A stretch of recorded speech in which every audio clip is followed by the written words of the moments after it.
आज की जो सच्ची घटना मैं लेकर आई हूँ, वो साधना जो दसिया सुंदरी के नाम से जानी जाती है, जो एक बहुत ही बड़ी डाकू के नाम से भी जानी जाती है, उसकी लेकर आई हूँ। उसको आदत थी रोज नए मर्दों के साथ सोने की, नए व्यक्ति के साथ रहने की।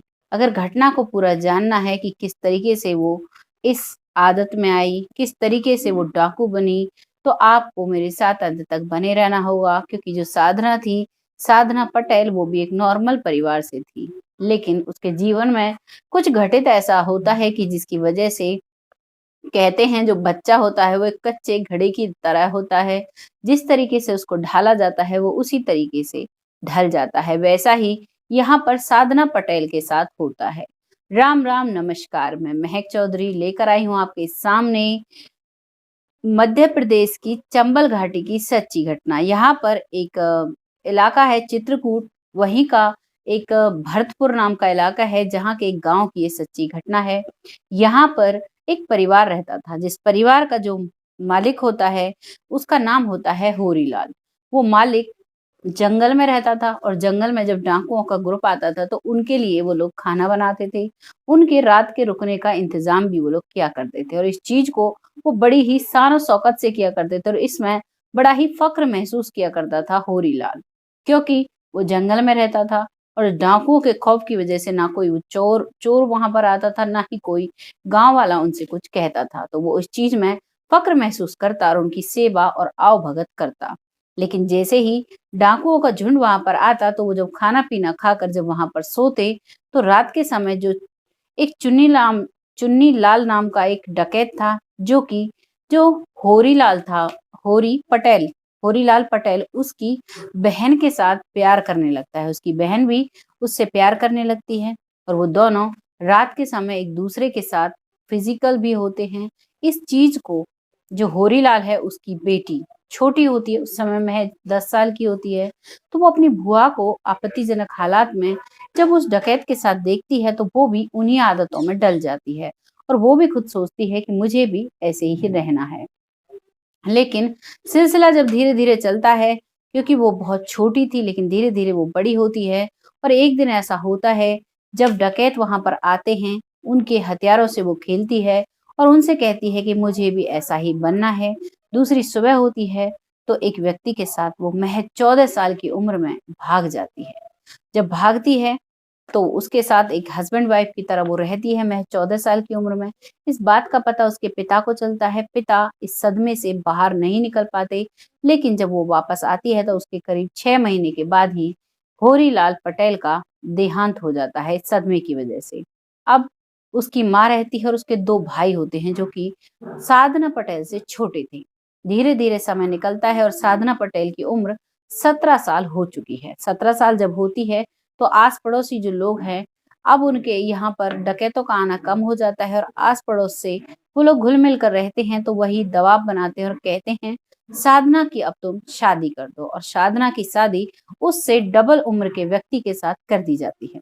साधना उसके साथ जाती है, और महज 6 महीने में ही साधना कहती है कि मुझे इसके साथ नहीं रहना, क्योंकि साधना को एक लत लग चुकी थी, और जो दुगनी उम्र का व्यक्ति था, वो उन लतों को पूरा नहीं कर पा रहा था। इस वजह से साधना उसे वहां छोड़कर एक दूसरे व्यक्ति के साथ रहने लगती है, और इस बात का अपनी माँ से बात करती है और कहती है कि मैंने एक दूसरे व्यक्ति के साथ रहना शुरू कर दिया है, तुम्हें कोई ऐतराज तो नहीं।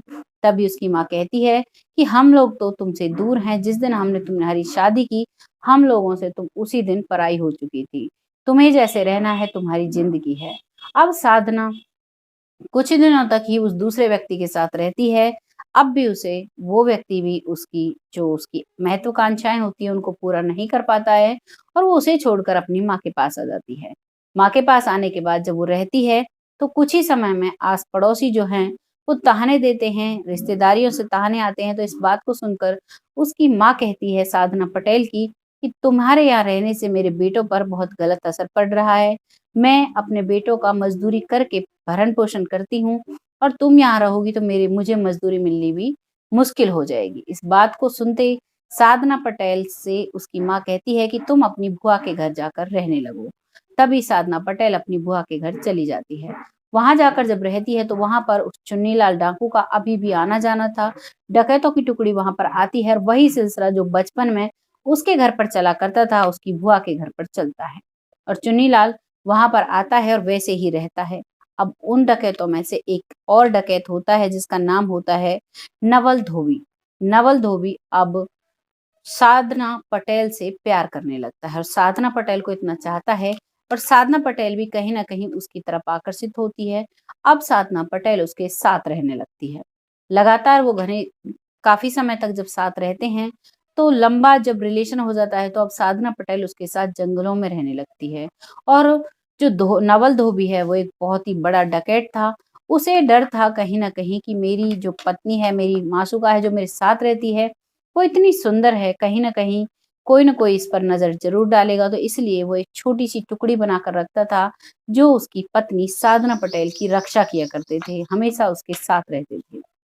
लेकिन एक दिन ऐसा होता है कि उनमें पुलिस की रेड पड़ जाती है और पुलिस उन पर गोलीबारी कर देती है, जिस गोलीबारी में जो नवल धोबी है वो मारा जाता है और बाकी इधर उधर सारा जो उनका एक जखीरा, एक छोटा सा जो टुकड़ी होती है डाकुओं की, वो तितर बितर हो जाती है और उसमें से सिर्फ और सिर्फ साधना पटेल और कुछ लोग उनके साथ बचते हैं। वो भाग जाते हैं। फिर साधना पटेल की मुलाकात दीपक से होती है। दीपक जो कि एक ऐसा व्यक्ति था जिसे देखकर साधना को लग रहा था कि शायद अब इसके साथ मैं पूरी उम्र आराम से बिता सकती हूँ। अब साधना अपने उस चौथे आशिक के साथ रहने लगती है। लेकिन पुलिस को अब साधना की तलाश थी क्योंकि जो दीपक था वो भी एक डकैत था। अब ये लोग रंगदारी मांगने लगते हैं और करीब 3 लाख रुपए की रंगदारी एक व्यक्ति से मांगते हैं, जिसकी बात पुलिस स्टेशन में पता चलती है। अब पुलिस इसका पीछा करने लगती है और लगभग 50,000 रुपए का इनाम घोषित किया जाता है साधना पटेल के नाम। सभी लोग इनको इसको ढूंढने की फिराक में होते हैं और एक दिन पुलिस की पकड़ में साधना आ जाती है।